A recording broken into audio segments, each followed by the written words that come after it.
Chief of army staff حافظ عاصم منیر صاحب حفظہ تعالیٰ سے عرض کروں گا صاف ستھرے الیکشن کروائیں۔ عمران خان کی یہ بات صحیح ہے کہ سب کا حساب کیا جائے، عدالت جو ہے عدالت بن کر دکھائے، انصاف کا ترازو سب کے لیے ایک جیسا ہونا چاہیے۔ میں مفتی سعید صاحب سے گزارش اتنی ضرور کروں گا کہ مفتی عبدالقوی جیسے مفتی نہ بنو۔ آپ نے یہ بات صحیح نہیں کی، جو پہلے آپ کا موقف تھا وہ آپ اور تھا، اب اور ہے۔ آپ کی پہلی بات غلط ہے یا اب دوسری بات غلط ہے، جیسا نہیں۔ تمام مکتبہ فکر کے لوگوں نے یہ کہا ہے، مکاتب فکر نے یہی فیصلہ دیا ہے کہ یہ فیصلہ جو ہے شریعت کے مطابق نہیں ہے۔ السلام علیکم۔ وعلیکم السلام ورحمۃ اللہ وبرکاتہ۔ کیسے ہیں مولوی صاحب؟ جی اللہ کا شکر الحمدللہ، اللہ کے احسانات انعامات۔ آپ نے دیکھا کہ اس وقت نا کرنٹ سچویشن یہ ہے کہ الیکشن سر پہ ہیں، 8 فروری کو الیکشن ہے۔ کچھ پارٹیاں کہتی ہیں ہمارے ساتھ زیادتی ہو رہی ہے، تو اور عوام کا جو تاثر ہے وہ کسی ایک پارٹی کی طرف ہے۔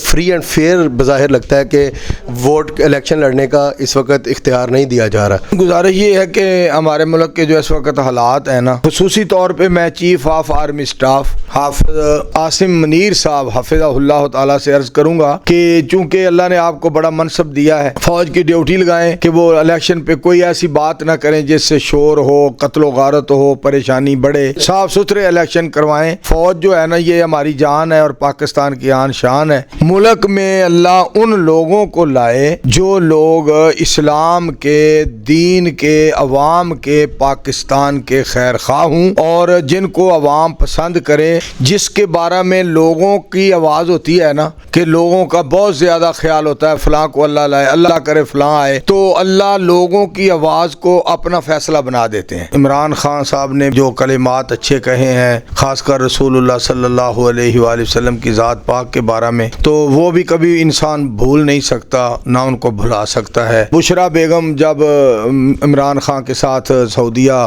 عمرے پہ گئیں، دورے پہ، تو اس نے وہاں پردہ کر کے، پردے کی حالت میں ادھر بھی پردہ ادھر بھی پردہ کر کے ایک اچھا ہمارے پاکستان کے بارے میں لوگوں کو تاثر دیا۔ سائفر کیس میں عمران خان کو 10 سال کی سزا سنا دی گئی۔ توشہ خانہ کیس میں عمران خان کو 14 سال کی سزا، ان کی بیوی بشرا بی بی کو 14 سال کی سزا دی گئی اور ساتھ میں جرمانہ بھی عائد کیا گیا 1.5 ارب روپے کے قریب۔ تو اس کے بارے میں آپ کیا کہیں گے؟ مسئلہ یہ ہے کہ یا تو پھر ایسا کریں نا، جو ملک میں بنتی ہے بات وہ بنائیں، جو پہلے حکمران گزرے ہیں ان کو بھی، موجودہ کو بھی، جن کو ہٹایا گیا ہے ان کو بھی، ان کے سارے جتنے بھی معاملات ہیں وہ عدالت میں لائیں اور سب کے لیے ایک ایک کا مسئلہ جو ہے قوم کے سامنے پیش کریں اور سب کو بتائیں کہ فلاں نے فلاں وقت میں یہ کیا، یہ کیا، یہ کیا، یہ کیا، ایسے ہوا، ایسے ہوا، تاکہ لوگوں کو شک بھی نہ رہ جائے، لوگوں کو بھی تسلی ہو جائے اور یہ بھی پتہ چلے کہ ہماری عدلیہ جو ہے اس نے عدل کا حق ادا کر دیا ہے، کہ سب کو مطلب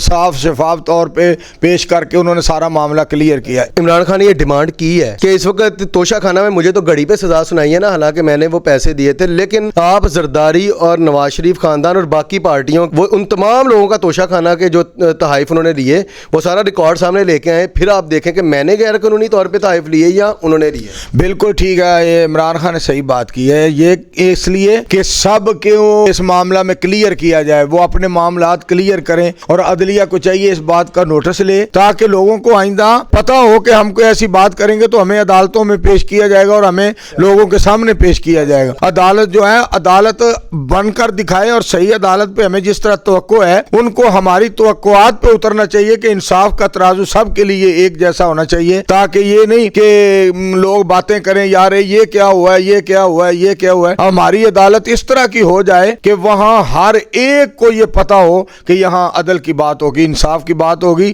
میں یہ کہوں گا کہ عمران خان کی یہ بات صحیح ہے کہ سب کا حساب کیا جائے اور وہ کہتا ہے میرا بھی حساب کیا جائے، میں کہتا ہوں سب علماء کا بھی حساب کیا جائے اور میرا بھی حساب کیا جائے۔ کیا بات ہے، ماشاءاللہ۔ پہلے سائفر کیس، پھر توشہ خانہ کیس اور اب دوران عدت نکاح کے معاملے میں عمران خان اور بشرا بیگم کو 7 سال کی سزا بھی سنا دی گئی اور 5 لاکھ روپیہ جرمانہ بھی عائد کر دیا گیا۔ اس پہ آپ کیا کہیں گے؟ مفتی عبدالرحمان صاحب ہیں،